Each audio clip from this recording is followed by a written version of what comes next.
Halo pemirsa, kembali lagi bersama kami di Breaking News siang hari ini.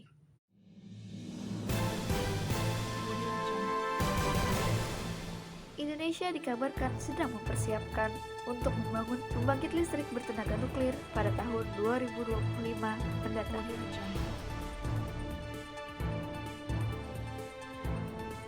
Tentunya hal ini memicu berbagai kontroversi di antara kalangan masyarakat, di mana ada masyarakat yang mendukung hal ini dan tentunya ada yang ketakutan akan pembangunan pembangkit listrik ini, dan ada juga yang berkata bahwa Indonesia masih siap dalam membangun pembangkit listrik bertenaga nuklir ini.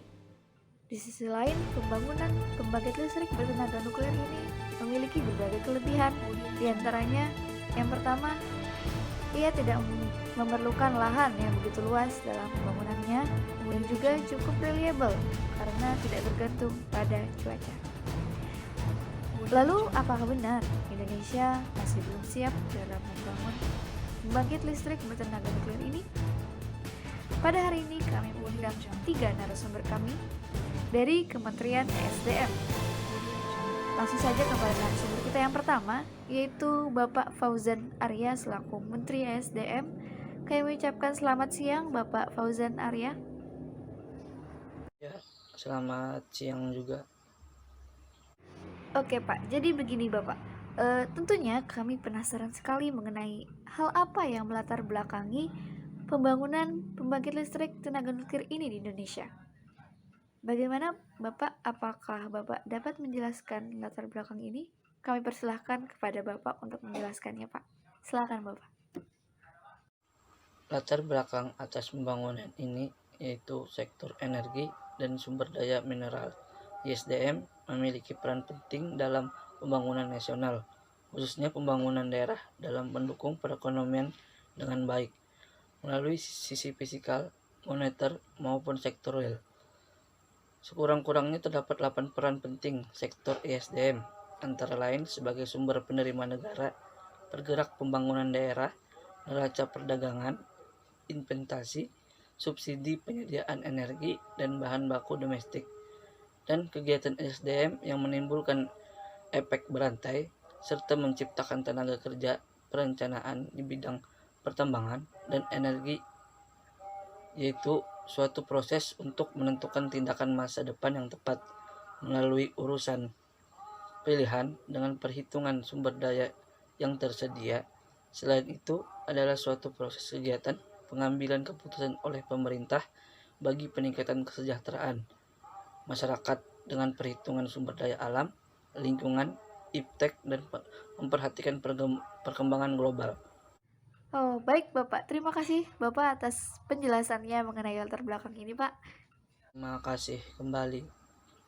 Baik, selanjutnya kami juga penasaran bagaimana urgensi dalam pembangunan pembangkit listrik bertenaga nuklir ini di Indonesia.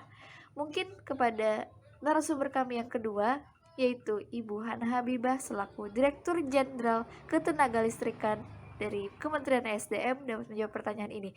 Sebelumnya kami ucapkan juga selamat siang kepada Ibu Hana. Iya, selamat siang juga. Baik Ibu, dipersilahkan untuk menjelaskan Bu, bagaimana sih urgensi pembangunan pembangkit listrik bertenaga nuklir ini?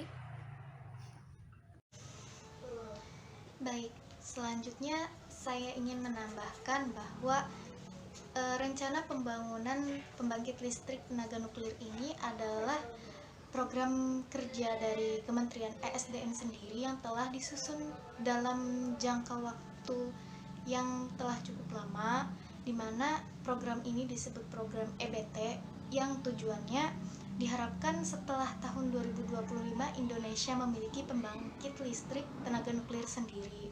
Nah, kemudian rencana ini atau program kerja ini tidak berjalan serta-merta dilaksanakan begitu, melainkan ada dasar hukum yang mendukungnya, di mana kita tahu dasar hukum ini tujuannya untuk memberikan kebermanfaatan, kesejahteraan, dan mendukung kehidupan masyarakat Indonesia itu sendiri. Jadi ada dasar hukum yang mendasari pembangunan PLTN ini sendiri, masyarakat bisa cek di peraturan pemerintah nomor 79 tahun 2014 tentang pembangunan energi nasional. Koreksi kalau saya salah.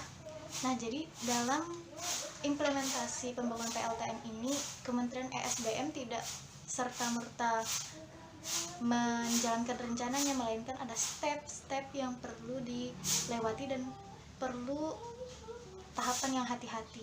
Salah satunya dalam pelaksanaan tersebut, Kementerian ESDM, pemerintah, dan pihak-pihak yang terkait perlu berdiskusi dan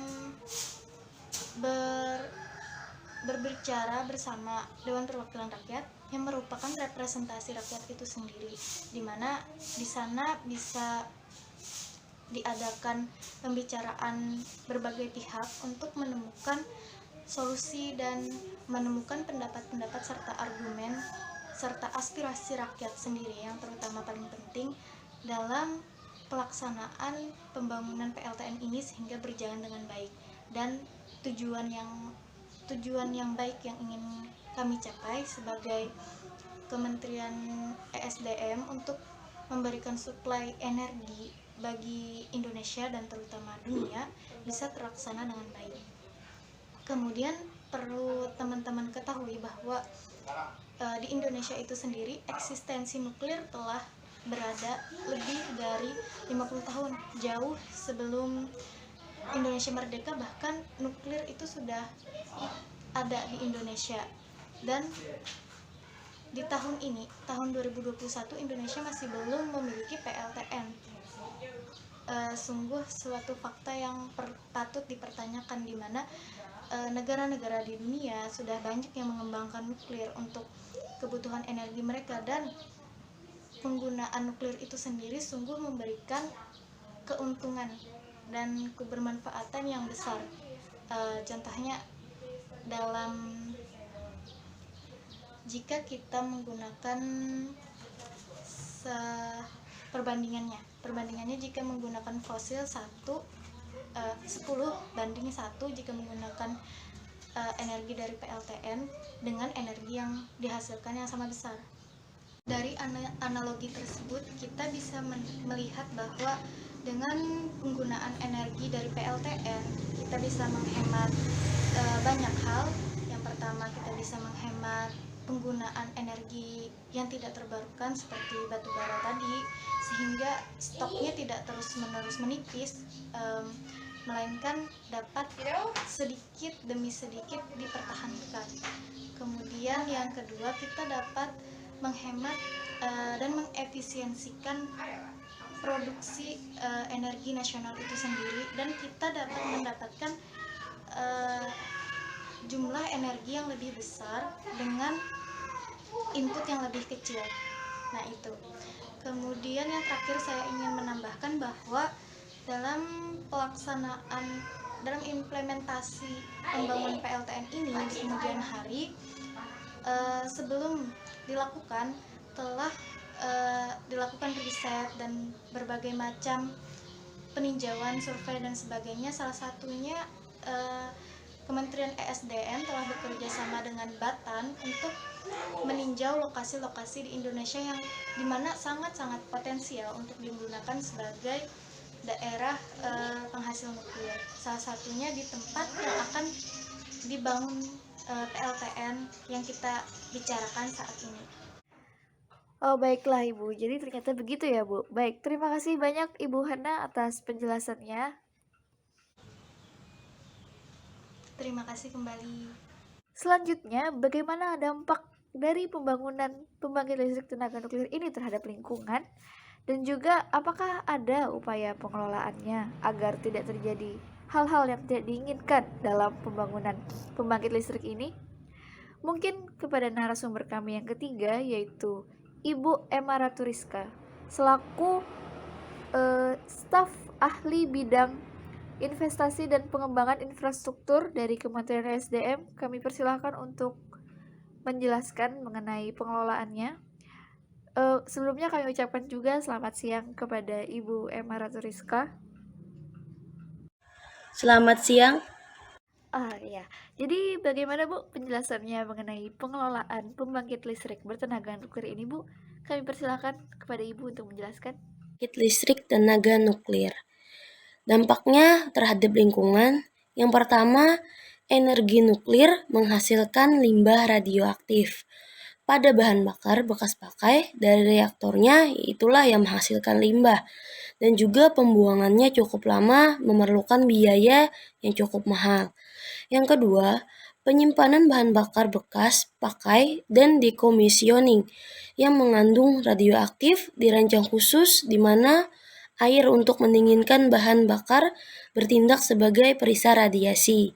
Upaya pengendalian pembangunan pembangkit listrik tenaga nuklir ialah komponen reaktor dibuat dengan standar kualitas yang cukup tinggi yang dapat diandalkan kemungkinan terjadi kegagalan komponen tersebut sangat kecil. Agar zat-zat radioaktifnya tidak menyebar keluar dan membahayakan manusia ataupun lingkungan, maka dibuatlah hambatan yang dapat mengungkung zat tersebut secara berlapis-lapis untuk mencegah agar masyarakat tidak terkena radiasi yang mungkin akan terjadi, maka reaktor PLTN dibuat relatif cukup jauh dari pemukiman penduduk tersebut. Baik, terima kasih banyak Ibu Emma Raturiska atas penjelasannya mengenai pengelolaan pembangkit listrik tenaga nuklir ini. Terima kasih Ibu. Terima kasih. Baik, jadi dari penjelasan Kementerian SDM tadi diharapkan dapat menghilangkan berbagai kekhawatiran masyarakat akan pembangunan pembangkit listrik bertenaga nuklir ini. Baik, cukup di sini jumpa kita pada siang hari ini bersama kami Breaking News. Terima kasih telah menyaksikan. Kami pamit undur diri.